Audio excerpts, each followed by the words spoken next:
निधाई गौर प्रमानंदे हर कृष्ण स्मृति कोटि हर कृष्ण स्मृति कोटि जार कृष्ण श्री गुरु शिवराज नारायण नमस्कृत्य नारं चैव नरोत्तमं देवीं सरस्वतीं व्यासं ततो जयमुदीरये वेदे रामायणे चैव पुराणे भारते तथा आदौ चन्ति च मध्ये च हरि सर्वत्र गीयते मूकं करोति वाचालं पङ्गुं लङ्घयते गिरिं यत्कृपातमहं वन्दे श्रीगुरुदीनतारिणे परमानन्दमाधव परमानन्द हे माधव पदुगारुझि मकरन्द परमानन्द हे माधव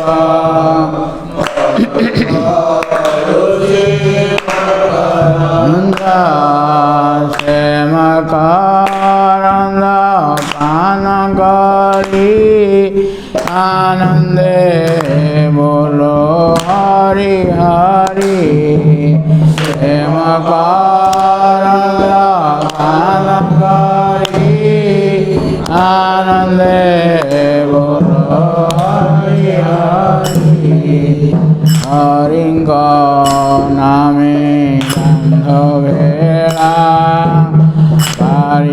पारिगरिवे चकडोला हरिंग नामे गंधवेला पारिगरिवे चकडोला से चकडोलांक पयरे मन मोरहु निरंदरे चकडोलांक पयरे मन मोरहु निरंदरे मन मोह निरंतरे रहो कृष्ण बोले बजाओ मन मोह हरे रहो कृष्ण बोले बजाओ कृष्ण बोले जाओ जीव मोदे उधर राधा धवा कृष्ण बोले जाओ जीव मोदे उधर मोदे उधर राधा धवा मोदे उधर राधा धवा मोदे उधर राधा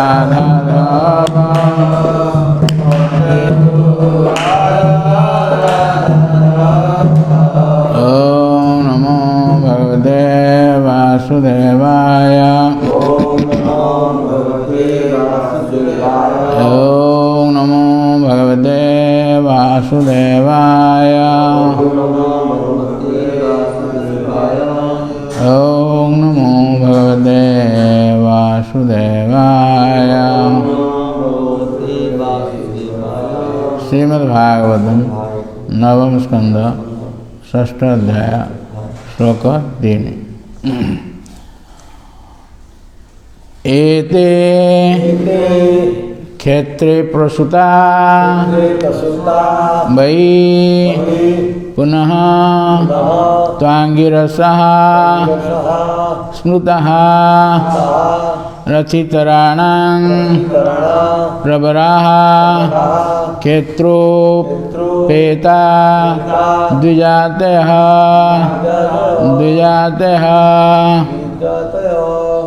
एते क्षेत्रे प्रसूता वै। एते क्षेत्रे प्रसूता वै पुनस्त्वांगिरसः स्मृतः। पुनस्त्वांगिरसः स्मृतः रथितराणां प्रवरः। रथितराणां प्रवरः क्षेत्रोपेता द्विजातयः। क्षेत्रोपेता द्विजातयः एते क्षेत्रे प्रसूता वै पुनस्त्वांगिरसः स्मृतः रथितराणां प्रवरः क्षेत्रोपेता द्विजातयः।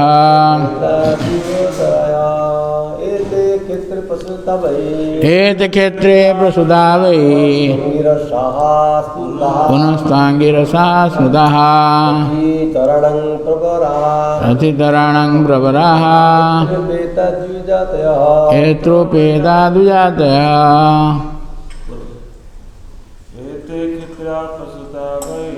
एते क्षेत्रे प्रसूता वै पुनस्त्वांगिरसः स्मृतः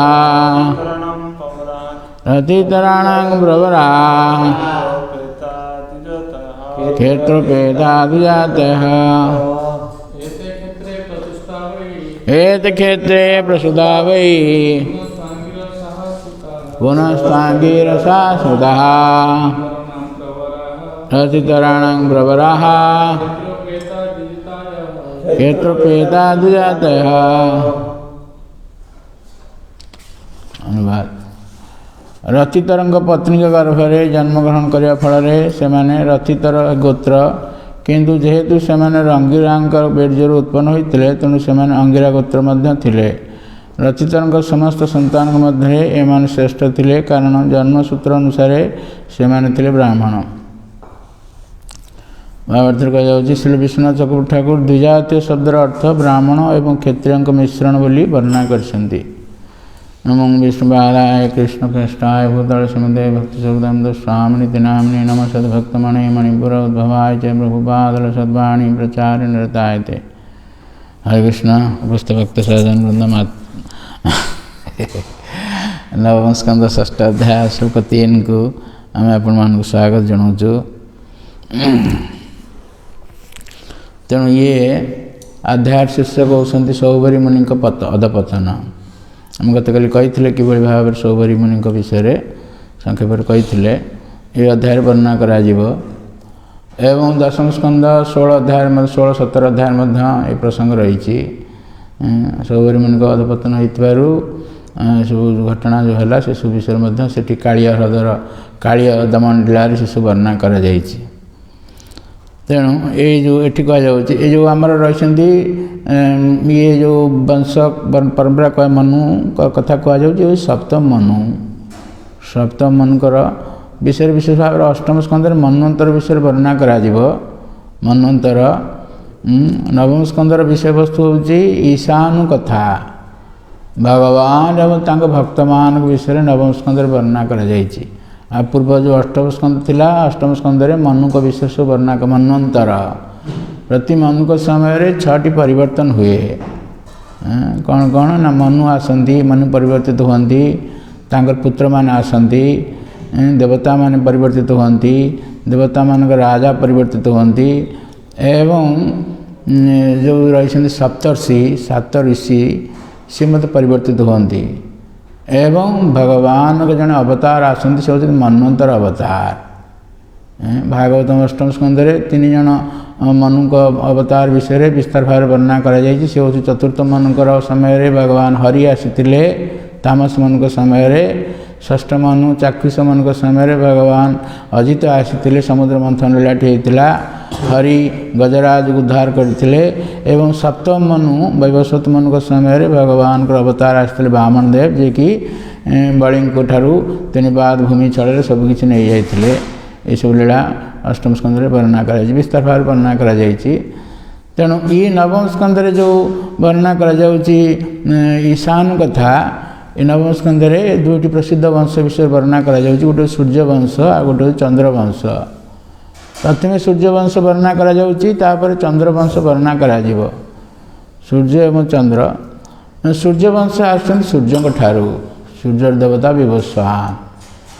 ବିବସ୍ୱାନ ଭଗବତ ଗୀତାରେ ଭଗବାନ କହିଲେ ଇମଂ ବିବସିତ ଯୋଗଂ ପ୍ରୋକ୍ତବାନ ଅହମ ଅଭ୍ୟୟମ୍ ବିବସ୍ୱାନ ମନବେ ପ୍ରାହ ମନୁରିକ୍ଷ୍ୱା କବେ ବ୍ରବୀତ୍।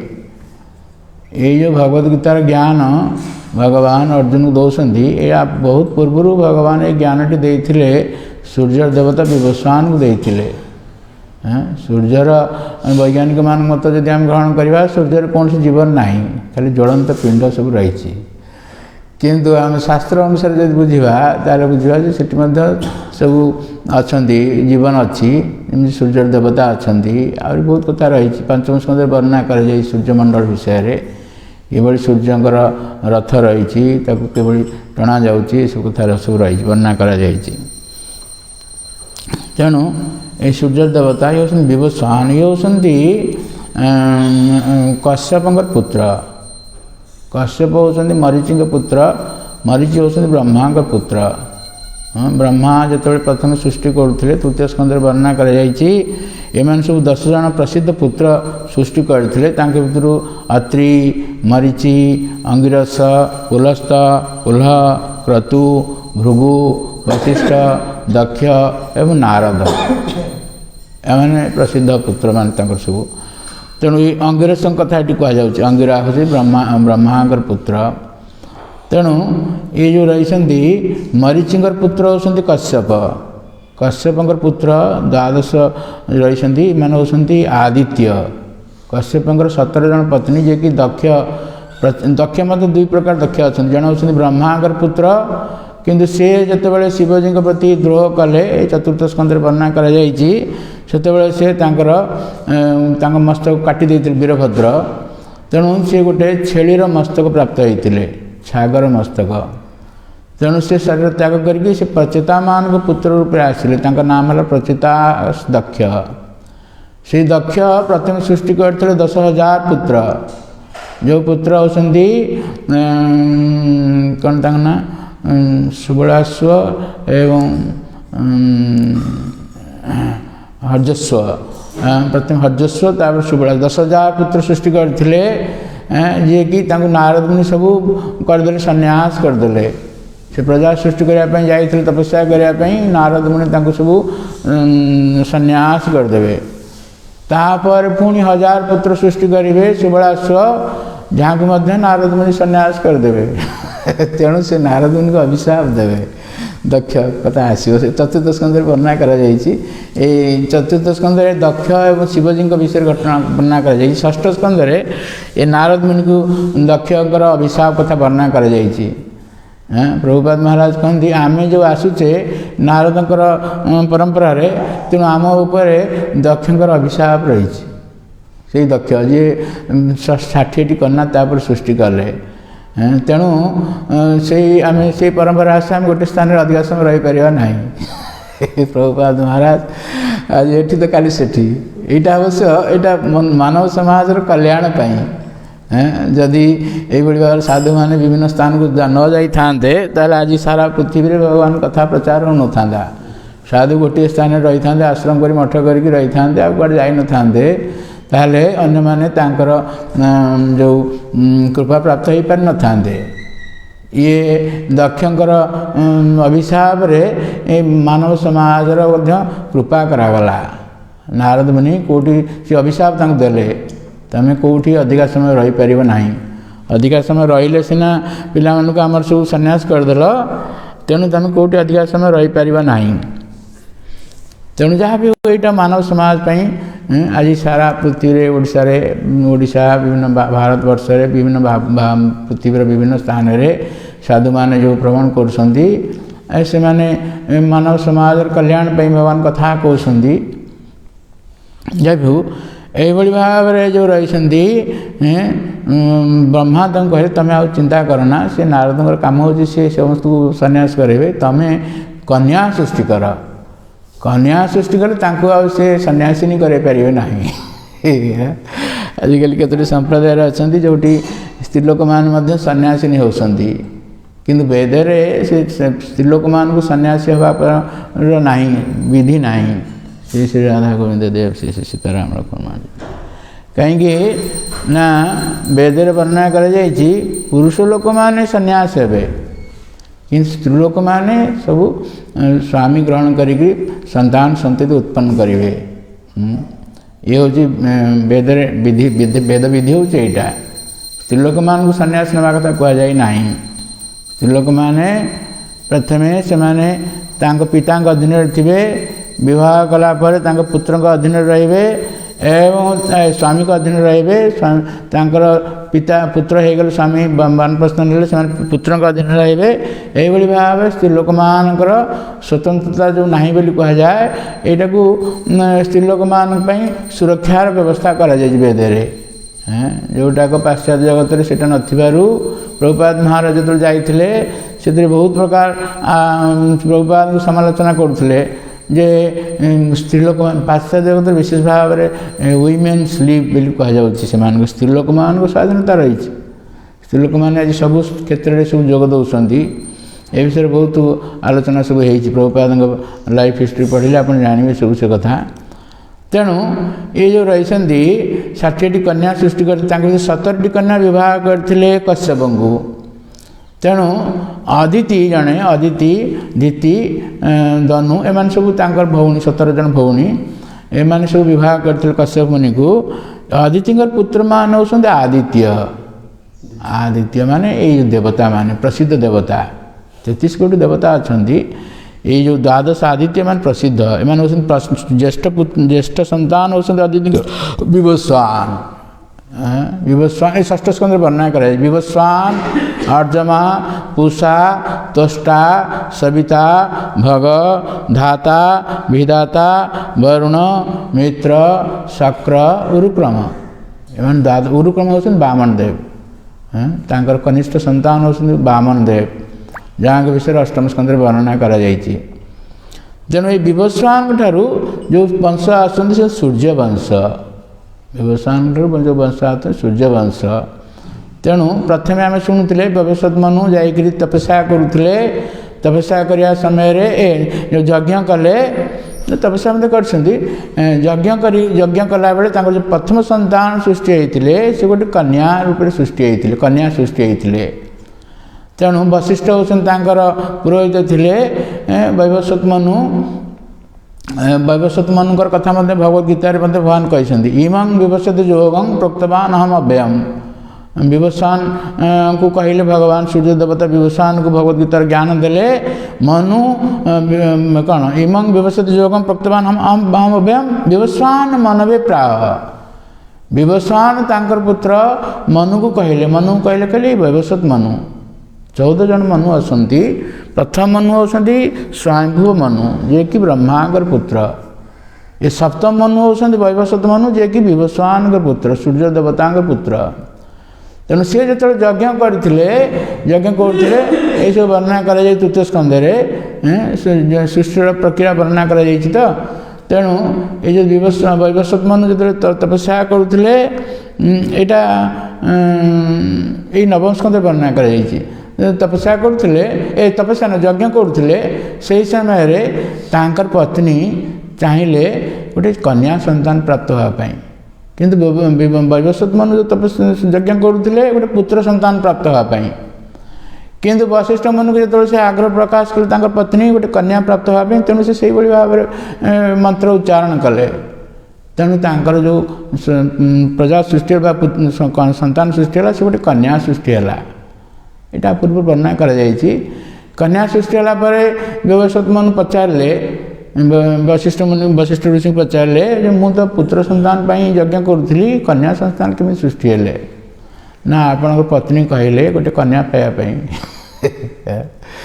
तेणु तापर जो वैवस्वत मनु से चाहिए ना ना पुत्र हवा दरकार तेणु से शिवजी को प्रार्थना कले से कन्यार नाम थिला इला हाँ से शिवजी को प्रार्थना कले इला पुणी गोटे पुत्र परिणत हो गले पुत्र परिणत हो गले तेणु से यही भाव में पुत्र होकर रही किंतु जिते बड़े से जो बड़ हो गले शिकार करने जाते से गोटे वन रही शिवजी वन जो शिवजी मन में शिवजी पार्वती सहित व्यवहार करती गोटे समय सेठी सब जाइए मुनि ऋषि मैंने जाइए शिवजी पाखे जो रही से भगवान कथा कहती हरे कृष्णा कृष्णा कृष्णा हरे हरे हरे राम राम कैलाश पर्वत रे शिवजी रोचंती एवं विभिन्न स्थान में रोचंती शिवजी निज विस्तार कर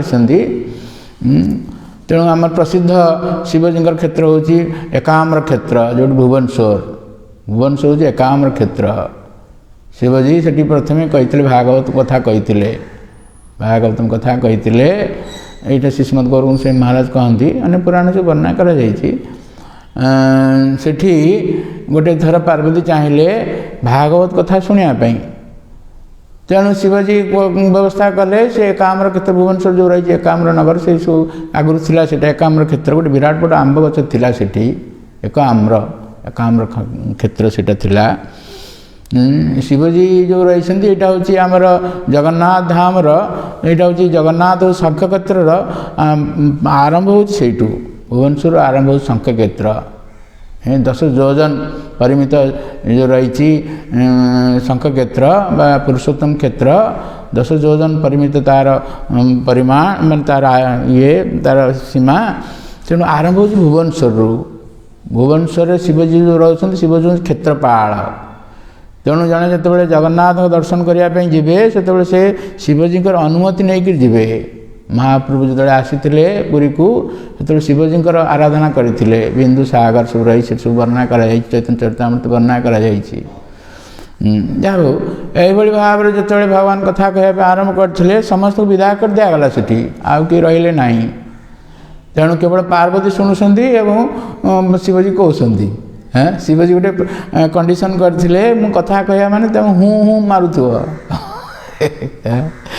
तेणु यही भाव शिवजी कथा कहते शिवजी बहुल हो कथा कहते पार्वती शुणुंट हूँ हूँ मारुंट किंतु तांकर मझे टिके आसीगला चंद्रा आसीगला तेणु से चिंता कले भागवतम कथा चली प्रथम स्कंद कथा आरंभ हुए 10म स्कंद भगवान का लीला सब वर्णना कर 90टी अध्याय रही 10म स्कंद तेणु तांकर आग्रह चिंता कले 10म स्कंद भगवान लीला शुणवे टी बर्तमान टी विश्राम नहीं जाता कहीं शोई पड़ी चंद्रा हो जाइए तेणु शिवजी किंतु भोल कथा कहते किंतु हूँ हूँ शब्द आसूची तेणु शिवजी जो चक्षु खोल देखीदे पार्वती घुमाऊँगी हाँ आउ कौट शब्द हूँ हूँ देखला ऊपर गोटे शुआ पक्षी हूँ हूँ मार्च हाँ तेणु शिवजी क्रोध प्रकाश करके जो रही त्रिशूल हत्या करने बसिले तेणु शिव शुक पक्षी हूँ राधाराणी शुक भगवान राधा कृष्ण जो लीला चलता से समय राधाराणी शुक शुआ पक्षी हूँ शुकदेव गोस्वामी तेणु सी जाकि व्यासदेव पत्नी गर्भ में आश्रय ना व्यासदेव गोटे पुत्र पाइबा बहुत तपस्या करते कारण व्यासदेव जदिव समस्त शास्त्र रचना कले किंतु ये भागवतम को अंतिम अवदान होची भागवतम शास्त्र किंतु भागवतम शास्त्र अन्य शिष्य मान प्रदान करनथिले तेणु से उपयुक्त शिष्य प्राप्त हो पार ना से तपस्या करते सुखदेव गोस्वामी तपस्या फल सुखदेव गोस्वामी पुत्र रूप में आसिले এইଭଳି ଭାବରେ ବ୍ୟବସ୍ଥା ହେଇଥିଲା। ଶିବଜୀ ତାଙ୍କୁ ଯେତେବେଳେ ମାରିବା ପାଇଁ ଗୋଡ଼େଇଥିଲେ ସେତେବେଳେ ସେ ଆସିକି ବ୍ୟାସଦେବଙ୍କ ପତ୍ନୀଙ୍କ ଗର୍ଭରେ ଆଶ୍ରୟ ନେଇଥିଲେ। ତେଣୁ ବ୍ୟାସଦେବଙ୍କ ପୁତ୍ର ରୂପରେ ଆସିଲେ, ବହୁତ ବର୍ଷ କାଳ ରହିଗଲେ ମାଆଙ୍କ ଗର୍ଭରେ, ଏସବୁ କଥା ରହିଛି। ତେଣୁ ଏ ଯେଉଁ ଶିବଜୀ, ସେଥିପାଇଁ ଶିବଜୀ କହିଛନ୍ତି ଅହମ୍ ବେତି ସୁଖ ବେଦ୍ମି ବ୍ୟାସ ବେତି ନ ବେତିବା ଭକ୍ତିଆ ଭାଗବତମ୍ ଗ୍ରାହ୍ୟ ନ ଚ ବୁଦ୍ଧ୍ୟା ନ ଚ ଟିକେୟା। ଶିବଜୀ କହୁଛନ୍ତି ପାର୍ବତୀଙ୍କୁ, ଏଇ ଭାଗବତଙ୍କୁ ମୁଁ ଜାଣିଛି, ଅହମ୍ ବେତି, ଏବଂ ସୁଖ ବେଦ୍ମି, ସୁଖ ମଧ୍ୟ ଜାଣନ୍ତି, କିନ୍ତୁ ବ୍ୟାସ ଜାଣିଛନ୍ତି କି ନାହିଁ ମୁଁ କହିପାରିବି ନାହିଁ। ଯଦିଓ ବ୍ୟାସଦେବ ଏଇ ଭାଗବତ ଶାସ୍ତ୍ର ରଚନା କଲେ। ତେଣୁ ପାର୍ବତୀ ଯେତେବେଳେ ଆଶ୍ଚର୍ଯ୍ୟ ହେଇଯାଉଛନ୍ତି ସେତେବେଳେ ସେ କହିଲେ, କାହିଁକି ନା ଭକ୍ତି ମାଧ୍ୟମରେ ହିଁ ଭାଗବତଙ୍କୁ ଜଣେ ଜାଣିବ, ବୁଦ୍ଧି ବା ଟୀକା ମାଧ୍ୟମରେ ଭାଗବତଙ୍କୁ ଜାଣିହେବ ନାହିଁ। ନଚ ବୁଦ୍ଧ୍ୟା ନଚ ଟିକେୟା। ତେଣୁ ଏ ଯେଉଁ ଶିବଜୀ ରହିଛନ୍ତି, ଏଇ ଯେଉଁ ଶିବଜୀଙ୍କ ଇଏ ଯେଉଁ ବିବସ୍ୱାନ, ଏଇ ଅଦିତିଙ୍କର ପୁତ୍ର, ଅଦିତିଙ୍କର ଏଇ ଦ୍ୱାଦଶ ଆଦିତ୍ୟ, ଏମାନେ ପ୍ରସିଦ୍ଧ ଦ୍ୱାଦଶ ଆଦିତ୍ୟ। କିଏ କିଏ ସେମାନେ? ବିବସ୍ୱାନ, ଏ ସୂର୍ଯ୍ୟ ଦେବତା ବିବସ୍ୱାନ। ହଁ, ବିବସ୍ୱାନ ଯେତେବେଳେ ଯାଇଥିଲେ ବୈବସ୍ୱତ ମନୁ, ବିବସ୍ୱାନଙ୍କର ତ କଥା ରହିଛି, କିନ୍ତୁ ଏଇ ଯେଉଁ ବିବସ୍ୱାନଙ୍କ ଯେଉଁ ପୁତ୍ର ସପ୍ତମ ମନୁ ଯିଏ ହୋଇଛନ୍ତି ବୈବସ୍ୱତ ମନୁ, ଇଏ ହେଉଛନ୍ତି ପୂର୍ବ ଷଷ୍ଠ ମନୁଙ୍କ ସମୟରେ ସେଥିରେ ରାଜା ସତ୍ୟବ୍ରତ ଥିଲେ। ଏ ଅଷ୍ଟମ ସ୍କନ୍ଧ 24 ଅଧ୍ୟାୟରେ ବର୍ଣ୍ଣନା କରାଯାଇଛି। ଭଗବାନ ମତ୍ସ୍ୟ ରୂପରେ ଆସିକରି ତାଙ୍କୁ ସବୁ ରକ୍ଷା କରିଥିଲେ। ଅଷ୍ଟମ ସ୍କନ୍ଧ 24 ଅଧ୍ୟାୟରେ ଏ ମତ୍ସ୍ୟ ଅବତାର କଥା କୁହାଯାଇଛି। ଏ ମନ୍ୱନ୍ତର ଅବତାର ଭିତରେ ଯଦି ଆସୁନାହାନ୍ତି, କିନ୍ତୁ ପରୀକ୍ଷିତ ମହାରାଜ ଶୁଣିବା ପାଇଁ ଚାହିଁଲେ ଭଗବାନ କାହିଁକି ମତ୍ସ୍ୟ ରୂପରେ ଆସିଲେ। ତେଣୁ ଏହି ପ୍ରଶ୍ନଟି ଯେତେବେଳେ ପଚାରିଲେ, ସେତେବେଳେ ପରୀକ୍ଷିତ ମହାରାଜଙ୍କ ପ୍ରଶ୍ନର ଉତ୍ତରରେ ସୁଖଦେବ ଗୋସ୍ୱାମୀ ଏ ଅଷ୍ଟମ ସ୍କନ୍ଧ 24 ଅଧ୍ୟାୟରେ ମୀନ ଅବତାର, ଦୁଇଥର ମୀନ ଅବତାର ଆସିଛନ୍ତି। ପ୍ରଥମ ମୀନ ଅବତାର ଯେତେବେଳେ ଆସିଥିଲେ, ପ୍ରଳୟ ପୟୋଧି ଜଳେ ଧୃତବାନସି ବେଦମ୍, ଏ ବେଦକୁ ଉଦ୍ଧାର କରିଥିଲେ। ଜୟଦେବ ଗୋସ୍ୱାମୀଙ୍କର ଯେଉଁ ରହିଛି ଗୀତ ଗୋବିନ୍ଦରେ, ସେଇଟା ଯେଉଁ ବର୍ଣ୍ଣନା କରାଯାଇଛି, ଇଏ ପ୍ରଥମ ମନୁଙ୍କ ସମୟର କଥା। ଆଉ ଗୋଟେ ମନୁଙ୍କ ଷଷ୍ଠ ମନୁଙ୍କ ସମୟରେ ଭଗବାନ ଆସିଥିଲେ ମତ୍ସ୍ୟ ରୂପରେ। ତେଣୁ ସିଏ ଆସିକିରି ଏ ରାଜା ସତ୍ୟବ୍ରତଙ୍କୁ ସବୁ କହିକିରି ସବୁ 24 ଅଧ୍ୟାୟରେ ବର୍ଣ୍ଣନା କରାଯାଇଛି। ସବୁ ମୁନି ଋଷିମାନଙ୍କୁ ନେଇକରି, ସପ୍ତ ଋଷିମାନଙ୍କୁ ସବୁ ନେଇକରି ସିଏ ସବୁକୁ ପୁଣି ତା ପର ଷଷ୍ଠ ମନୁଙ୍କ ପରେ ସପ୍ତମ ମନୁଙ୍କ ସମୟରେ ସେ ସବୁ ଲୀଳା ଚାଲିଲା। ତେଣୁ ସିଏ ଆସିଲେ, ସେ ସତ୍ୟବ୍ରତ ଥିଲେ, ସିଏ ସୂର୍ଯ୍ୟ ଦେବତାଙ୍କର ପୁତ୍ର ରୂପରେ ଆସିଲେ ବୈବସ୍ୱତ ମନୁ, ଇଏ ସପ୍ତମ ମନୁ। ତେଣୁ ସପ୍ତମ ମନୁ ଯେତେବେଳେ ଏଇଭଳି ଭାବରେ ତପସ୍ୟା କରୁଥିଲେ, ଏସବୁ ଯଜ୍ଞ କରୁଥିଲେ, ତାଙ୍କର ଯେଉଁ କନ୍ୟା ଯାହା ଥିଲେ ଇଲା, ଏଇ ଶିବଜୀ ସବୁବେଳେ ଭଗବାନ କଥା କହନ୍ତି। ସବୁବେଳେ ସେ ସେଠି ରହିଛନ୍ତି, ସୁକୁମାର କ୍ଷେତ୍ର ବନରେ ରହୁଥିଲେ। ସେଇଠି ଶିବ ପାର୍ବତୀ ତାଙ୍କର ସଙ୍ଗ କରୁଥିଲା ବେଳେ ସମୟରେ ମୁନି ଋଷିମାନେ ଆସିଲେ। ମୁନି ଋଷିମାନେ ଆସିଲେ ଶିବଜୀଙ୍କର ଠାରୁ ଭଗବାନ କଥା ଶୁଣିବା ପାଇଁ, କିନ୍ତୁ ପାର୍ବତୀ ସେ ସମୟରେ ଅସ୍ତବ୍ୟସ୍ତ ହୋଇକରି ବସ୍ତ୍ର ପରିଧାନ କଲେ। ତେଣୁ ଶିବଜୀ ସେଇଟା କହିଥିଲେ, ଏ ବଣକୁ ଯିଏ ଆସିବେ ସେ ସବୁ ସ୍ତ୍ରୀଲୋକ ହେଇଯିବେ, ପୁରୁଷ ଲୋକ ଆସିଲେ ମଧ୍ୟ ସ୍ତ୍ରୀଲୋକ ହେଇଯିବେ। ଏଇଭଳି ଭାବରେ ପାର୍ବତୀକୁ ଖୁସି କରିବା ପାଇଁ ସେ ବ୍ୟବସ୍ଥା କରିଥିଲେ। ତେଣୁ ଆଙ୍କ ଅଜାଣତରେ ଏ ଯେଉଁ ଇଲା ଯିଏ ଥିଲେ, ସେ ପୁଣି ଗୋଟେ ସୁଦୁମ୍ନ କ'ଣ ତାଙ୍କ ନାଁ ହେଇଥିଲା, ସେ ପୁରୁଷ ହେଇଯାଇଥିଲେ।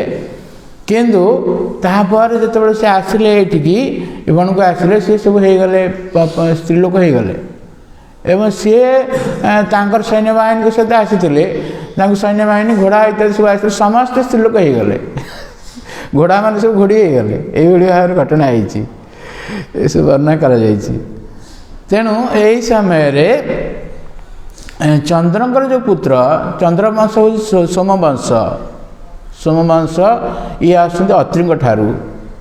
ଚତୁର୍ଥ ସ୍କନ୍ଧ ଆରମ୍ଭରେ ସେଇଟା ବର୍ଣ୍ଣନା କରାଯାଇଛି। ଅତ୍ରି ଯେତେବେଳେ ତପସ୍ୟା କରୁଥିଲେ, ଅତ୍ରିଙ୍କର ପତ୍ନୀ ହେଉଛନ୍ତି ଅନୁସୂୟା।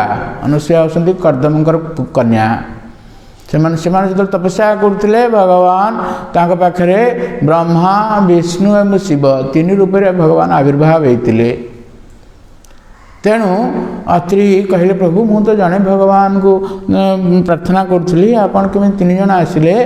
ना तुम जो प्रार्थना करुल भगवान को भगवान केते जन कहते गॉड गॉड्र संज्ञा से मानते जी हूँ जेनेरेशन ओ हूँ ऑपरेशन डी हूँ डिस्ट्रक्शन हाँ गॉड्र से डेफिनेशन कर गॉड माने सृष्टि स्थिति प्रलय गॉड किंतु एटा भगवान संज्ञा नुह एटा हूँ भगवान गोटे डिपार्टमेंट 1/4 ये भौतिक जगत हूँ भगवान एक चतुर्थांश भगवान प्रकृत सृष्टि हूँ चित जगत सेटा हूँ भगवान मुख्य सृष्टि सेटा ये भौतिक जगत जो सृष्टि कर ये केवल कौन बद्धजीव मान को ये जेल जेल यहाँ गोटे जेल पकड़ाई सब आस भौतिक जगत सृष्टि होती तेणु यही भौतिक जगत सृष्टि स्थिति प्रलय हुए किंतु चित जगत जो रही तार सृष्टि स्थिति प्रलय ना से सब चिरंतन भाव में सनातन धाम भगवान से सृष्टि स्थिति प्रलय नहीं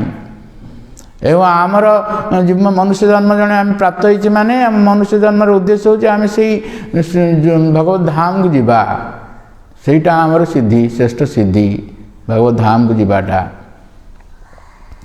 तेणु जो मैंने जानती ना से भाव गॉड्र डेफिनेशन दिखती किंतु भगवान भगवान शब्दर अर्थ पराशर मुनि कहते षडैश्वर्य पूर्ण भगवान शब्दर अर्थ गॉड नुह प्रकृत में गॉड भगवान शब्दर इंग्राजी किसी ना भगवान गॉड बोली कह गॉड भगवान से नुह भगवान कहले षडैश्वर्य पूर्ण भग हूँ ऐश्वर्य भान कहले जहाँ पाखे ऐश्वर्य सब रही सी हूँ भगवान ऐश्वर्य कहले 6टी ऐश्वर्य रही ऐश्वर्यस्य समग्रस्य वीर्यस्य जशस श्रिय ज्ञान वैराग्यं चैव सन्नाम इति भवलिंगन जिते धन संपत्ति रही जिते शक्ति रही जिते जश रही जिते सौंदर्य रही जिते ज्ञान रही एवं जिते वैराग्य रही सबकिछुर जी हूँ पूर्ण अधिकारी सी हूँ भगवान तार को जदि आम इंग्राजी कह गॉड तार प्रकृत अर्थ आसो ना तेणु संस्कृत शब्दर जो इंग्राजी रे बहुपाद महाराज जदि लिखिं किंतु सब संस्कृत शब्दर ना ओडी इंग्राजी ना कौन कहवा जाइ हो यही भाव जो रही षडैश्वर्यपूर्ण भगवान से हाँ तेणु इला यही भाव में जो गले अत्रि पाखे भगवान 3 रूप आविर्भाव होते ब्रह्मा विष्णु और शिव तेणु अत्रि एवं अनुसूया प्रार्थना कले भगवान भली गोटे संतान प्राप्त होगापी तेणु ब्रह्मा अंश आसले सोमदेव सोमदेव होती ब्रह्मांकर पुत्र माने ब्रह्मा अंश अत्रिंकर पुत्र ब्रह्मांकर पौत्र हे किंतु ब्रह्मांकर तेज पाखे रही सोमदेव सोमदेव हूँ चंद्रवंश चंद्रवंश सोमदेव पाखु आसुच्च जो वंश भगवान आसवे भगवान कृष्ण आसवे चंद्रवंश भगवान कृष्ण आसवे एवं भगवान रामचंद्र आसवे सूर्यवंश विवस्वान यही वंश आसवे नवम स्कंद प्रथम सूर्यवंश विषय वर्णना करागला 10 एवं 11 ये 2टी अध्याय भगवान रामचंद्र को लीला वर्णना करा 10 एवं 11 तेणु ये जितेबाला ब्रह्मा अंश आसले सोम विष्णु अंश आसले दत्तात्रेय दत्तात्रेय एवं शिवजी अंश आसले दुर्वासा आम दुर्वासा कथा शुणुला पूर्व दुर्वासा शिवजी अंश आसती रुद्र तांकर क्रोध बेसी रही शिवजी तम गुण आसती तम गुणर अवतार सी तेणु ये जो रही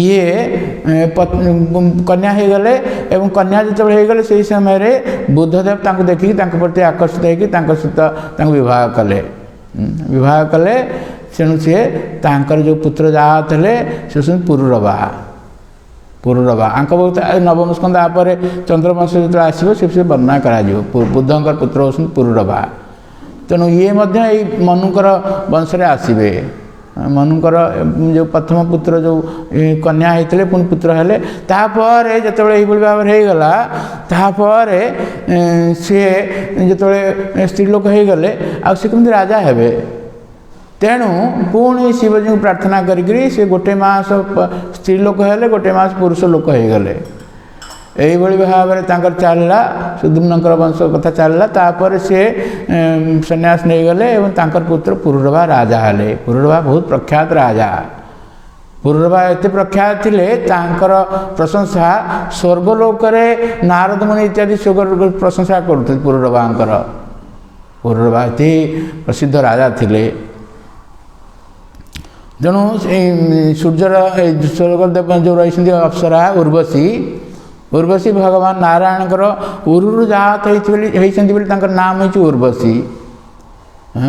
ଉର୍ବଶୀ ଆସିକି ତାଙ୍କୁ ବିବାହ କରିବେ ଏବଂ ତାଙ୍କର ପୁତ୍ର ହେବେ ପୁରୁରଭାଙ୍କର ପୁତ୍ର କିଏ ଆୟୁ ନା କିଏ ଆୟୁ ଏମିତି ସବୁ ରହିଛି ତାଙ୍କ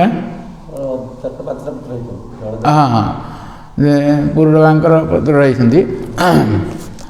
ଏମାନେ ହେଉଛନ୍ତି ପୁରୁରଭାଙ୍କ ବଂଶରେ ଆସୁଛନ୍ତି ଭଗବାନ ଭଗବାନ କିଏ କୃଷ୍ଣ ଆସିବେ। କୃଷ୍ଣ ହେଉଛନ୍ତି ଚନ୍ଦ୍ରବଂଶରେ ଆସୁଛନ୍ତି। ଏ ନବସ୍କନ୍ଧ ସବୁ ବର୍ଣ୍ଣନା କରାଯାଇଛି ଏସବୁ କଥା।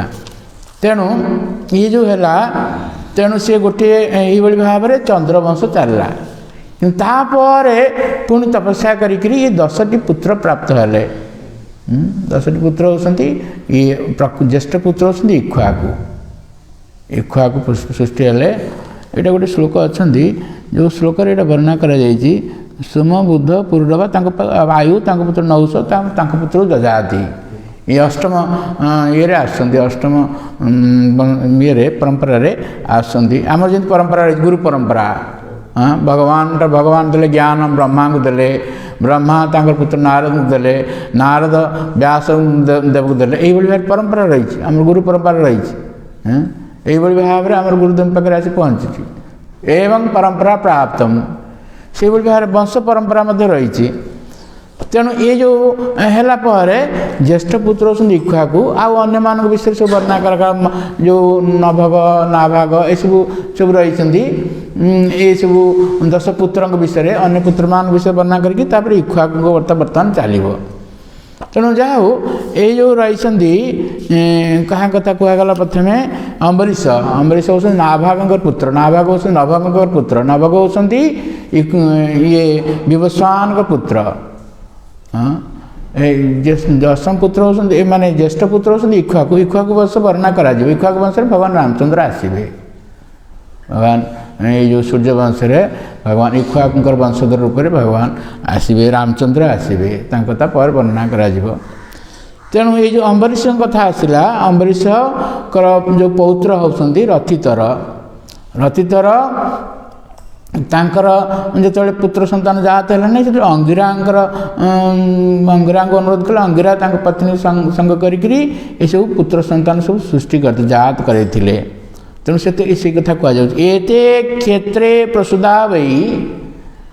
ଏ କ୍ଷେତ୍ର ଶରୀରଟାକୁ ଗୋଟେ କ୍ଷେତ୍ର ବୋଲି କୁହାଯାଇଛି। ଭଗବଦ୍ଗୀତା 13 ଅଧ୍ୟାୟରେ ଭଗବାନ କ୍ଷେତ୍ରକୁ ବିଭାଗ ଯୋଗ ଶରୀରଟାକୁ ଗୋଟେ କ୍ଷେତ୍ର ବୋଲି କୁହାଯାଏ। ଭଗବଦ୍ଗୀତାରେ ଭଗବାନ କହିଲେ ଇଦଂ ଶରୀରଂ କୌନ୍ତେୟ କ୍ଷେତ୍ରଂ ଇତି ଅଭିଧୀୟତେ ଏତଦ୍ବିତି ତଂ ପ୍ରାହୁ କ୍ଷେତ୍ରଜ୍ଞ ଇତି ତଦ୍ବିଧ। ଏ ଶରୀରଟା ହେଉଛି କ୍ଷେତ୍ର। ଏ କ୍ଷେତ୍ରକୁ ଯିଏ ଜାଣନ୍ତି ସେ ହେଉଛନ୍ତି କ୍ଷେତ୍ରଜ୍ଞ।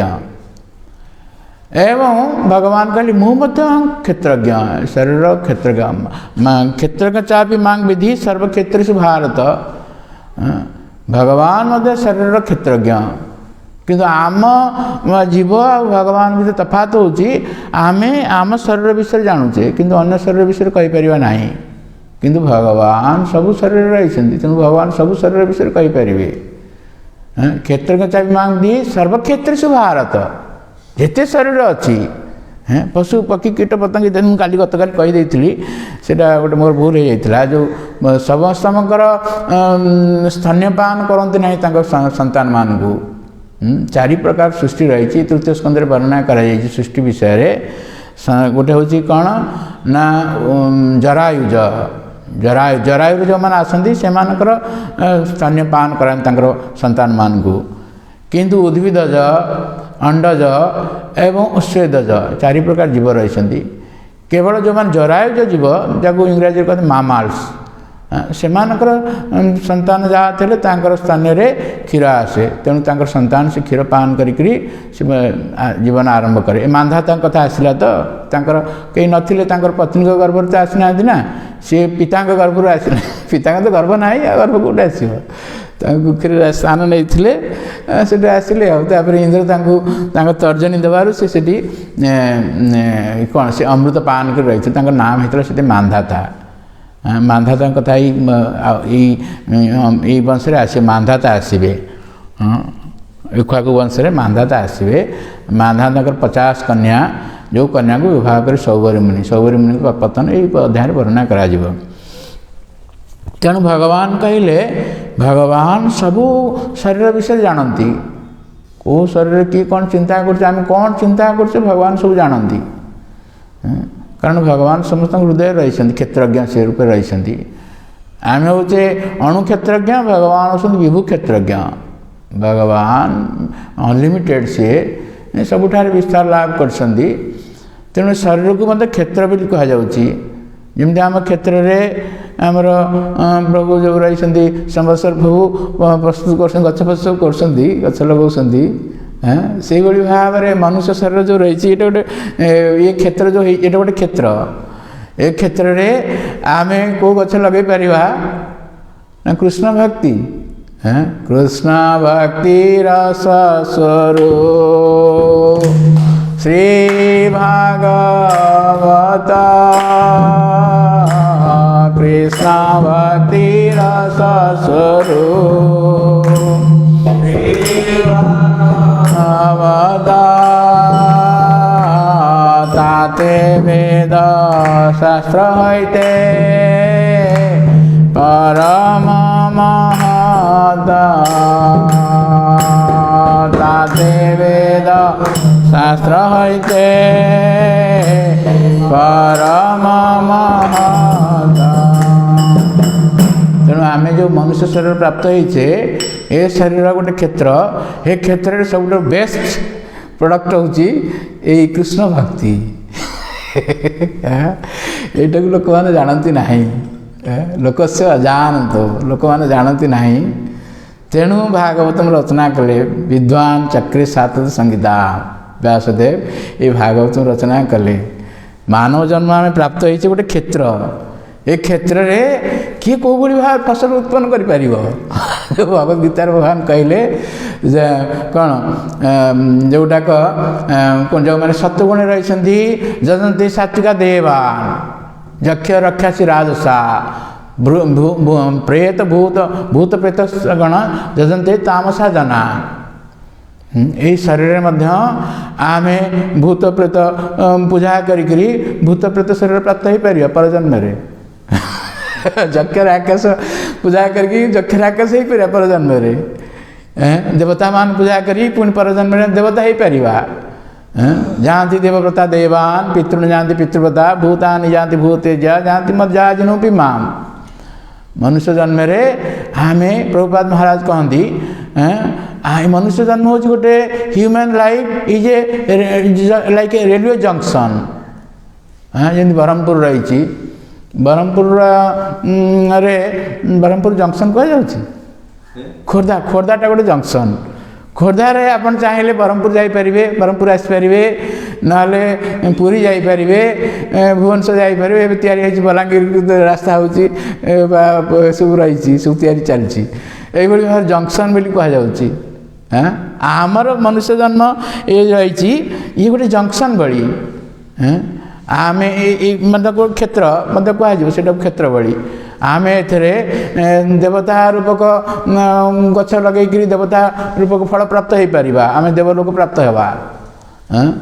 ବା ଯେଉଁ କୃଷ୍ଣ ଭକ୍ତି ରୂପକ ଗଛ ଯଦି ଲଗେଇଦେବା, କୃଷ୍ଣ ଭକ୍ତି ରୂପକ, ତାହେଲେ ଆମେ କୃଷ୍ଣ ଭକ୍ତି ପ୍ରାପ୍ତ ହେଇ ଭଗବାନ ଧାମକୁ ଯିବା। ଏ ମନୁଷ୍ୟ ଜନ୍ମ ଉଦ୍ଦିଷ୍ଟ ହେଉଛି ପ୍ରକୃତ ସେଇଥିପାଇଁ, ଏ କୃଷ୍ଣ ଭକ୍ତି ରୂପକ ଗଛ ଲଗାଇବା ପାଇଁ ଏ ଶରୀରରେ। जो कहा जाए ब्रह्मांड भ्रमित कौन भाग्यवान जीव, गुरुकृष्ण प्रसाद पाए भक्तिलता बीज। जड़े भगवान कृपारू आ गुरुदेव कृपा यदि न पाई ताले भक्तिलता को प्राप्त हो पारे ना, ये प्रोडक्ट मिल ना। ଭକ୍ତିଲତା ବୀଜ ମିଳିଲେ ଆମେ ଯଦି ଏଇ ଶରୀରରେ ଆରୋପଣ କରିବା, ମାଳି ହେଆ କରେ ସେଇ ବୀଜ ଆରୋପଣ। ମାଳି ଯେମିତି ବୀଜ ଲଗାଉଛନ୍ତି, ମଞ୍ଜି ଲଗାଉଛନ୍ତି, ତା'ର ଯତ୍ନ ନେଉଛନ୍ତି, ପାଣି ଦେଉଛନ୍ତି, ଏସବୁ କହୁଛନ୍ତି, ତାହେଲେ ସେ ମଞ୍ଜି ବଢ଼ିବ। ତେଣୁ ଆମେ ଯେତେବେଳେ ଗୁରୁଦେବଙ୍କ ଠାରୁ ଦୀକ୍ଷା ନେଉଛେ, ଦୀକ୍ଷା ସମୟରେ କହିଲେ ଏ ମଞ୍ଜିଟି ଆରୋପଣ ହେଉଛି, ଏ ଯେଉଁ କୃଷ୍ଣ ଭକ୍ତି, এই কৃষ্ণ ভক্তি প্রকৃতরে আমার সমস্ত হৃদয় ভিতরে অছি, কৃষ্ণ ভক্তির সুপ্ত ভাবে অছি, কিন্তু সেটা সে জাগ্রত করাতে। কৃষ্ণ ভক্তি যে গুরু যে দীক্ষা প্রদান করতে ভগবান নাম মাধ্যমে এই কৃষ্ণ ভক্তি আম হৃদয় ভিতরে রয়েছে। সে মঞ্জিটা গোটে বাহার আনি লগাইয়া পড়ে নুহ, তা সমস্ত ভিতরে অছি, সেইটা চেতনার সে রয়েছে, ভক্তি রয়েছে। কিন্তু এই গুরুদেব কৃপারু সে চেতনাটা সুপ্ত হয়ে রয়েছে, সেটা জাগ্রত হুয়ে, জাগ্রত হুয়ে। তেণু এই যে জাগ্রত যে দীক্ষা পরে আমার কর্তব্য হচ্ছে জলসেচন। জলসেচন মহারাজ কହୁଥିଲେ সে কথা, জলসেচন। জলসেচন হচ্ছে କ'ଣ? ମାଳି ହେୟା କରେ ସେଇ ବୃକ୍ଷ ଆରୋପଣ, ଶ୍ରବଣ କୀର୍ତ୍ତନ ଜଳେ କରେ ସେଚନ। ଜଣେ ଶ୍ରବଣ କରିବେ, ଭଗବାନ କଥା ଶ୍ରବଣ କଲେ ଏଇ ବୃକ୍ଷ ବୁଦ୍ଧିଲାଭ କରିବ। ବୃକ୍ଷ ବୃକ୍ଷ ଯେଉଁ କୃଷ୍ଣ ଭକ୍ତି ବୁଦ୍ଧିଲାଭ କରିବ। ଏବଂ କୀର୍ତ୍ତନ, ଜଣେ ଯେତେବେଳେ ଶ୍ରବଣ କରିବେ ତାପରେ ସେ କୀର୍ତ୍ତନ କରିବା ପାଇଁ ତାଙ୍କର ଯୋଗ୍ୟତା ଆସିବ, ସେମାନେ କୀର୍ତ୍ତନ କରିବେ, ଶ୍ରବଣ କୀର୍ତ୍ତନ। ଏବଂ ଅନ୍ୟ ଯେଉଁ ଭକ୍ତିର 9ଟି ରଙ୍ଗ ରହିଛି ସେସବୁ କଥା ମଧ୍ୟ ରହିଛି। ମୁଖ୍ୟ ହେଉଛି ଏଇ ଦୁଇଟି, ଶ୍ରବଣ କୀର୍ତ୍ତନ। ତାଙ୍କ ଭିତରୁ ହେଉଛି ଶ୍ରବଣ ହେଉଛି ମୁଖ୍ୟ। ତେଣୁ ସୁଖଦେବ ଗୋସ୍ୱାମୀ ପରୀକ୍ଷିତ ମହାରାଜ ଭଗବାନ କଥା ଶ୍ରବଣ କର। 7 ଦିନ ଶୁଣିଲେ ସିଏ, ଆଉ 7 ଦିନ ତାଙ୍କର ଆୟୁଷ ଥିଲା, 7 ଦିନ ଶୁଣିଲେ, ଆଉ ଶୁଣିକି ଭଗବଦ୍ଧାମ ପ୍ରାପ୍ତ ହେଲେ। ତେଣୁ ଏଇ ଯେଉଁ କ୍ଷେତ୍ର ରହିଛି, ଏ କ୍ଷେତ୍ରରେ କିଏ କ'ଣ ପ୍ରସ୍ତୁତ କରୁଛନ୍ତି? ଶତକଡ଼ା 90% ଲୋକ କୃଷ୍ଣ ଭକ୍ତିକୁ ଇଏ କରୁନାହାନ୍ତି, ଏଇ ଶରୀରଟାକୁ ପଶୁ ଭଳି ଯେଉଁ ରହିଛି, ପଶୁ ଭଳି ଜୀବନ ଶରୀରଟାକୁ ବ୍ୟବହାର କରୁଛନ୍ତି। କ୍ଷେତ୍ରଟାକୁ ଏଇଭଳି ବ୍ୟବହାର କରୁଛନ୍ତି ପଶୁ ଭଳି। ପଶୁ ଯେମିତି ସେ କିଛି ଜାଣିନାହିଁ, ଖାଲି ଶରୀର ଚେତନା ରହିଛି, ଆହାର ନିଦ୍ରା ଭୟ ମୈଥୁନ, ସେଇଭଳି ଭାବରେ ଶତକଡ଼ା 90% ଲୋକ ଶରୀରଟାକୁ ଏଇଭଳି ଭାବରେ ନଷ୍ଟ କରିଦେଉଛନ୍ତି। ଭଗବତ ଗୀତାରେ ଯେଉଁ ଭଗବାନ କହିଲେ, ମନୁଷ୍ୟାଣାଂ ସହସ୍ରେଷୁ କଶ୍ଚିତ୍ ଯତତ ସିଦ୍ଧୟେ ଯତତାମପି ସିଦ୍ଧାନାଂ କଶ୍ଚିନ୍ ମାଂ ବ୍ୟତି ତତ୍ତ୍ୱତଃ। ହଜାର ହଜାର ଲୋକମାନେ ଏ ଯେଉଁ ମନୁଷ୍ୟ ଶରୀର ପ୍ରାପ୍ତ ହୋଇଛନ୍ତି, କ୍ଷେତ୍ର ପ୍ରାପ୍ତ ହୋଇଛନ୍ତି, ଏ କ୍ଷେତ୍ରର ପ୍ରକୃତ କେମିତି ଚାଷ କରାଯିବ ଜାଣନ୍ତି ନାହିଁ। କ'ଣ ଚାଷ କରାଯିବ କ୍ଷେତ୍ରରେ? ମନୁଷ୍ୟ ରୂପକ ଯେଉଁ ଶରୀର କ୍ଷେତ୍ରରେ ପ୍ରକୃତରେ ଏଇଟା ଉଦ୍ଦିଷ୍ଟ ହେଇଛି। ଭାଗବତମ 21 ସ୍କନ୍ଧ 20 ଅଧ୍ୟାୟରେ ସେଇଟା କହିଛନ୍ତି, ଭଗବାନ ନିଜେ ଉଦ୍ଧବଙ୍କୁ କହିଛନ୍ତି। ସେ କହୁଛନ୍ତି ଯେ এই যে মনুষ্য জন্ম আমি পাইছে, এই বহু জন্ম পরে আমি মনুষ্য জন্ম প্রাপ্ত হয়েছে, বহু জন্ম পরে প্রাপ্ত হয়েছে। এইটা হচ্ছে মানুষম অর্থদম অনিত্যম, এটা 21 বর্ণনা করে। এইটা হচ্ছে କ'ଣ না ଗୋଟେ ସୁନ୍ଦର ନୌକା ଭଳି ଲବ୍ଧ୍ୱା, ଗୋଟେ 2ଟି ଶ୍ଲୋକ ସମାନ ଭାବରେ ରହିଛି, ତ ତେଣୁ ଏପଟ ସେପଟ ହେଇଯାଉଛି। এইটা হচ্ছে କ'ଣ? ନୃଦେହ ମାଧ୍ୟମ ସୁଲଭମ, ମନୁଷ୍ୟ ଦେହ, ପଶୁ ପକ୍ଷୀ କୀଟପତଙ୍ଗ ଇତ୍ୟାଦି ସେଇଟାକୁ କୁହାଯାଉ ନାହିଁ। ବା ଏମିତି ଦେବତାମାନଙ୍କର ବା ଯେଉଁ ଅନ୍ୟମାନେ ଦେବ ଗନ୍ଧର୍ବ ଚାରଣ ଇତ୍ୟାଦି ବିଭିନ୍ନ ପ୍ରକାର ଶରୀର ରହିଛି, ବିଭିନ୍ନ ପ୍ରକାର ଜୀବ ଅଛନ୍ତି, ସେ ସବୁ ଶରୀର କଥା କୁହାଯାଉ ନାହିଁ, ସେ କ୍ଷେତ୍ର କଥା କୁହାଯାଉ ନାହିଁ, ଏ ମନୁଷ୍ୟ କ୍ଷେତ୍ର କଥା କୁହାଯାଉଛି। ନୃଦେହ ମାଧ୍ୟମ ସୁଲଭମ, ମନୁଷ୍ୟ ଜନ୍ମ ଯେତେବେଳେ ପ୍ରାପ୍ତ ହୋଇଗଲା ମାନେ ତାହାକୁ ଏଇ ଚାଷ କରିବା ପାଇଁ ସୁଯୋଗ ମିଳିଗଲା। କୃଷ୍ଣ ଭକ୍ତି ରୂପକ ଫସଲକୁ ଚାଷ କରିବ ସେ। ଆଦ୍ୟମ ସୁଲଭମ ସୁଦୁର୍ଲଭମ, 80 ଲକ୍ଷ ଜନ୍ମ ପାର ହେଲା ପରେ ସେ ମନୁଷ୍ୟ ଜନ୍ମ ପ୍ରାପ୍ତ ହେଉଛି। ନୃଦେହ ମାଧ୍ୟମ ସୁଲଭମ ସୁଦୁର୍ଲଭମ ପ୍ଳବଂ ସୁକଳ୍ପମ ଗୁରୁକର୍ଣ୍ଣ ଧାରମ। ଇଏ ଗୋଟିଏ ହେଉଛି ପ୍ଳବ ବା ଗୋଟିଏ ହେଉଛି ନୌକା ଭଳି ସୁନ୍ଦର ନୌକା, ସୁକଳ୍ପମ ଗୁରୁକର୍ଣ୍ଣ ଧାରମ। ଏ ନୌକାରେ ଆମେ ଯଦି ଗୁରୁଙ୍କୁ ସ୍ଥାପନ କରିବା କର୍ଣ୍ଣଧାର ହିସାବରେ, ଗୁରୁକର୍ଣ୍ଣଧାରମ ଏବଂ ମୟାନୁକୂଳେନ ନଭସୋତ୍ତରିତଂ, ଏ ଭଗବାନଙ୍କର ବାଣୀ ସବୁ ଯେଉଁ ରହିଛି, ସାଧୁ ଶାସ୍ତ୍ର ସବୁ ରହିଛି, ଭଗବାନ କଥା ମଧ୍ୟ ରହିଛି, ଏସବୁ ହେଉଛି ଅନୁକୂଳ ବାୟୁ ଭଳି, ଅନୁକୂଳ ବାୟୁ। ଏସବୁ ସୁଯୋଗ ଯଦି ଜଣେ ଗ୍ରହଣ ନ କଲେ, ଲବ୍ଧ୍ୱା ମୟାନୁକୂଳେନ ନଭସୋତ୍ତରିତଂ, ଏଇ ଯେଉଁ ମାଧ୍ୟମରେ ये जो भवसागर को पार नहला ताल पुमान भवाब्धि न तरेत स आत्मा। मनुष्य यही भाव में गोटे सुंदर क्षेत्र प्राप्त है, क्षेत्र में कृष्ण भक्ति चाष कला ना सब अन्य सब सब बेकारिया जिनस सब चाष कमी आहार निद्रा भय मधुर के सुंदर भाव खाई पार के बहुत सही निद्रा बहुत यही सब मैथुन सुख करवा यही सब विषय मनुष्य जन्म से आदाय कर फसल आदाय कर किंतु सेटा तार हरि हरि विफले जन्म गुआइनु मनुष्य जन्म पाया राधा कृष्ण ना भजिया जानिया सुनिया विष खाइनु। जानिया सुनिक तो जानिक विष खाऊ अजाणत कथा कौन कहवा से तो जानी ना अधिकांश लोग जानती 90% लोक जानती ना ये जन्मटा उद्दिष्ट होची हरिकर भजन करने। तेणु ये जो ये कले पुमाम भवाब्धि न तरेत स आत्मा। मनुष्य जन्म पाइकरी जदि यही भाव भवसागर पार नहले सी निजे निजर आत्महत्याकारी आत्मा। ए श्लोक भाषा आचार्य कहते जे जड़े बहुत दरिद्र व्यक्ति एमती खाया पाऊना ठीक भाव दिन को दुईथर खाया पाऊना बड़ी दरिद्र व्यक्ति ताकू जड़े धनी व्यक्ति गोटे देदेले गोटे स्पर्शमणि देदेले। धनी व्यक्ति स्पर्शमणि ना भगवान खुशी जड़े जब स्पर्शमणि देदेले स्पर्शमणि कहले जब छुआईदे से सुना हो एत बड़ा मूल्य धन से प्राप्त हेले किंतु से धन प्राप्त होकरी तार उपयोग करें ना फिंगिदेले जो भाव जी से स्पर्शमणि देते जो भाव मन दुख हम भगवान यही मन दुखे ये श्लोकटी कही उद्धव को एकादश स्कंद 20 अध्याय श्लोकटी अच्छा।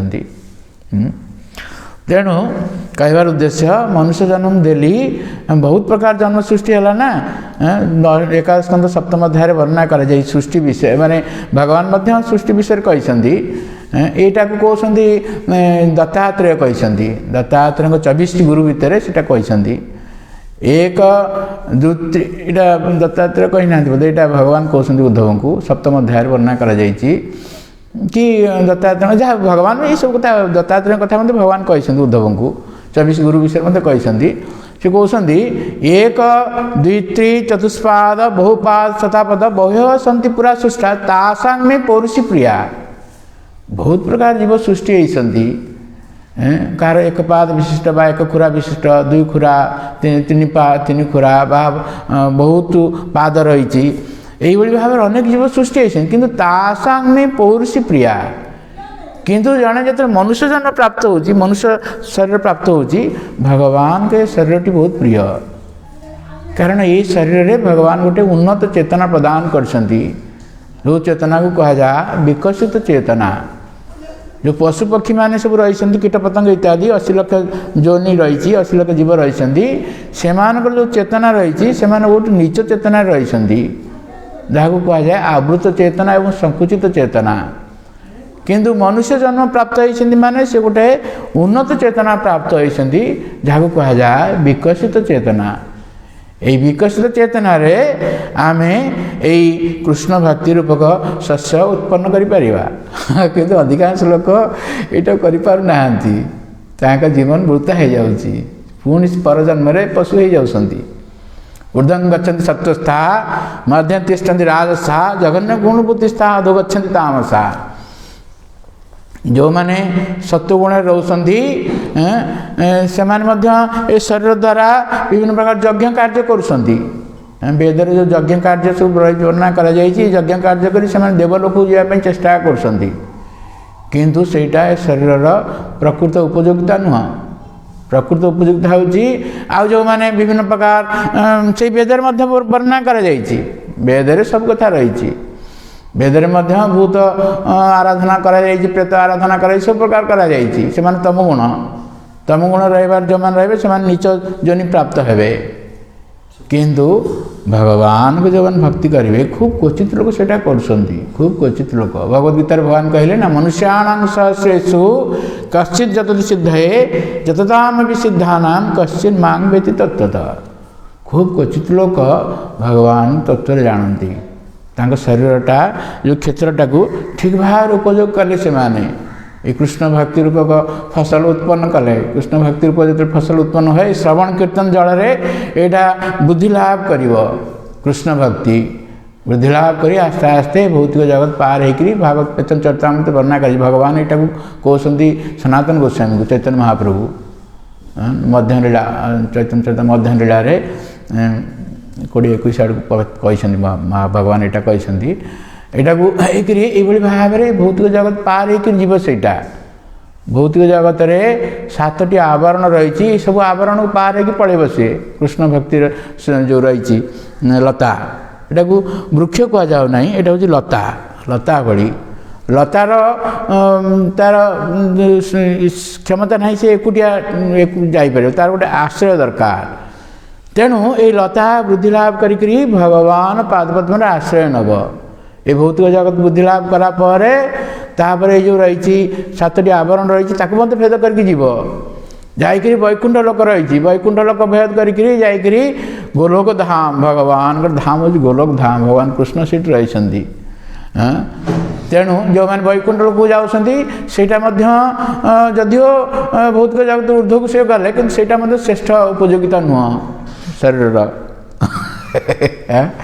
जो मैंने कृष्ण लोक प्राप्त होती कृष्ण गोलोक धाम जोटा रही से पहुँचब से वृक्ष ये जो लता कृष्ण भक्ति लता तेणु यही भाव में जाकरी भगवान पादपद्म आश्रय नब भगवान पादपद्म आश्रय नहीं बेले से श्रवण कीर्तन चालू श्रवण कीर्तन नहीं होगला फल आसीगला आ दरकार नहीं ना सब रहा तेणु से ही समय जो फल फल से वृक्ष लता जहाँ भी हो हम से हूँ कृष्ण प्रेम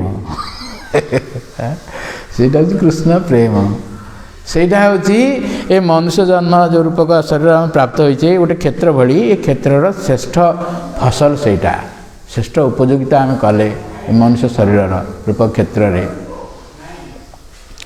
तेणु जहाँ हो ये क्षेत्र विषय आसीगला ये पॉइंट कथा आसीगला तेणु जहाँ हो ये जो क्षेत्र रही भगवद गीतार 13 अध्याय भगवान कह इदं शरीर कौंतेय क्षेत्र अभिधीयते ये गोटे क्षेत्र भली तेणु ये जो रथितरंगर पत्नी थिले तांकर कौन संतान जात हो नथिले तेणु अंगिरस से क्षेत्र व्यवहार करी से तांकर संतान सृष्टि कले आम गत काली से कथा कहला चली से कथा तेणु पुनस्तु आंगिरसा स्मृता जदिओ तांकर पुत्र माने आंगिरस अंगिरांकर पुत्र सब हेले रथितरंगर पत्नी के गर्भ में किंतु तांकर जो कहगला एते क्षेत्र प्रसूता भाई पुनः आंगिरसा स्मृता एमान रथितरंग पुत्र बोली कह पुणी अंगिरांकर पुत्र बोली कह जमती पांडु माने पांडव पांडु एवं धृतराष्ट्र विदुर एमाने जदि विचित्र विजयंकर पुत्र विचित्र विजयंकर पत्नी विचित्र विचित्र नथिले सेतबेले मृत्युवरण हो मृत्युवरण कर जाइथिले तापर तांकर पत्नी मान संग करी व्यासदेव ये सब पुत्र संतान उत्पन्न कले अंबिकांकर संगरे धृतराष्ट्र आसिले धृतराष्ट्र जदि विचित्र विजय पुत्र किंतु सी व्यासदेव पुत्र गणित हेले से भाव में एमाने अंगिरस पुत्र मान आंगिरस गोत्र बा अंगिरस गोत्र आंगिरस एमाने अंगिरांकर पुत्र मानकर आंगिरस बोली कह जाउछि आंगिरसा स्मृता आंगिरस बोली कह जाउछि रथितराणां प्रवरा तेणु रथितरंकर आहरी अन्य पुत्र सब जात होइतिला से विषय में वर्णना करा जाए नहीं ठीक भाव में जहाँ ये जना पड़ी रथितरंग अन्य सब पुत्र मान सब जात होते भर एमान हूँ श्रेष्ठ जो मैंने अंगिरांकर पुत्र जात होते एमाने प्रवरा कहले श्रेष्ठ क्षेत्र पेतो द्विजातीय ये क्षेत्र से जात होते ये जो रथितरंगर पत्नी गर्भ में से जात होते तेणु क्षेत्रोपेत क्षेत्र से जात होती क्षेत्रोपेत बोली कहुच्छी द्विजातय द्विजाति द्विजाति कहले जो ब्राह्मण संस्कार द्विजाति तुम कह जाए द्विजाति संस्कार प्रथम जो जन्म होती से शूद्र भली किंतु जो संस्कार करा द्विजाति संस्कार भी कह जाए तांकर पुणी आउ गोटे जन्म है द्विजाति संस्कार द्विजाति तेणु ये ब्राह्मण रूप से प्रसिद्ध हेले क्षत्रिय जदि क्षत्रिय वंश आसुँच ब्राह्मण होती क्षत्रिय मान ऊर्धे द्विजातीय तेणु ये जो आमर जो कथा रही वर्ण एवं आश्रम कथा रही भागवत सप्तम स्कंदे नारद मुनि 11 ରୁ 15 ये पांचटी अध्याय चारि वर्ण चारि आश्रम विषय वर्णना कर युधिष्ठिर महाराज कहते से वर्णना कर जड़े जे ब्राह्मण संतान हेले ब्राह्मण हम ता नुह जस्य जल लक्षण प्रोक्तम पुंसो वर्णाभिव्यंजकम जदन्यत्राभिदिश्यते तत्तेनैव विनिर्दिश्येत्। ये चारि वर्ण एवं चारि आश्रम चारि वर्ण जो रही भगवद गीता भगवान कहले चतुर्वर्ण मया सृष्ट गुण कर्म विभाग सह चारि वर्ण जो रही गुण अनुसार से वर्ण भी धरा जमती प्रभुपाद महाराज उदाहरण दिखती जन डाक्तर को पुत्र हो गले से डाक्तर हो हाँ से जो डाक्तरी पाठ पढ़े तार डाक्तर हे ना सी गोटे इंजीनियर हो पारती बा सी गोटे मूर्ख हो पारती से भाव कथा जड़े ब्राह्मण पुत्र जे ब्राह्मण हे ता नुह जमी आम देखिए जमदग्नि ये ब्राह्मण किंतु पुत्र आसिले परशुराम जन क्षत्रिय हो गले सी कारण सब क्षत्रिय निधन कले सब क्षत्रिय हो गले परशुराम भगवान का अवतार सी यही भाव में विश्वामित्र ऋषि विश्वामित्र हूँ क्षत्रिय किंतु से तपस्या करके गोटे ब्राह्मण हो गले ब्रह्मर्षि हो गले ब्रह्मर्षि राजर्षि ये गंडगोल चलता वशिष्ठ और विश्वामित्र वशिष्ठ होती ब्रह्मर्षि किंतु विश्वामित्र थे राजा तापर सी तपस्या कर ऋषि हेले तेणु वशिष्ठ सब राजर्षि बोली कहती ब्रह्मर्षि बोली कहती ना ये बहुत गंडगोल सब हो बहुत कथा सब रही अंतिम ब्रह्मर्षि बोली स्वीकार कर सब रही तेणु गुण एवं कर्म अनुसार निर्णय करा कौ वर्ण रे ब्राह्मण ना क्षत्रिय ना वैश्य ना शूद्र ब्राह्मण क्षेत्र में वर्णना कर जिते जड़े जो थे जो जाबाड़ कथा रही ना जाबाड़ ना कौन ना गौतम शिक्षा देवा जाते जाबाड़ सत्यकाम जाबाड़ हाँ गौतम ना हाँ जो जाबाड़ जाते करने शिक्षा करने से पचारे तुम गोत्र कौन बा तुम कहार पुत्र तेणु से माँ को पचारे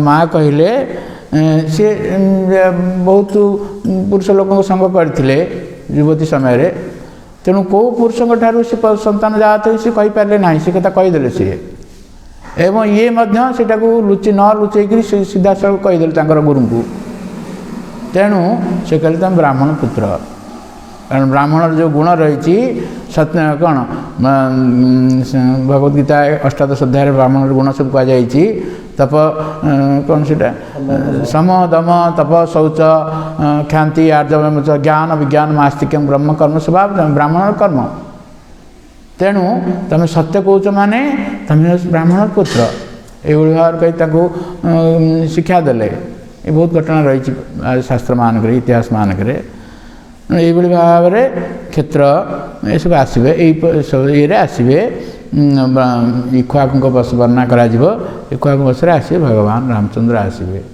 ये नवम अध्याय तेणु आम कथा विषय पूर्व पचार आम किसी त्रुटि हो जाए कौटी कही कथा प्रसंग में कहार कि सन्देह रहा कि प्रश्न रहा बुझीपारे ना ना तेल कथा विश्राम देवा। जय श्रीमद् भागवतम की जय श्री प्रभुपाद महाराज की जय श्री गुरुदेव की संवेद गौर भक्त की यथाई गौर प्रमानंदी जय श्री प्रभुपाद महाराज की।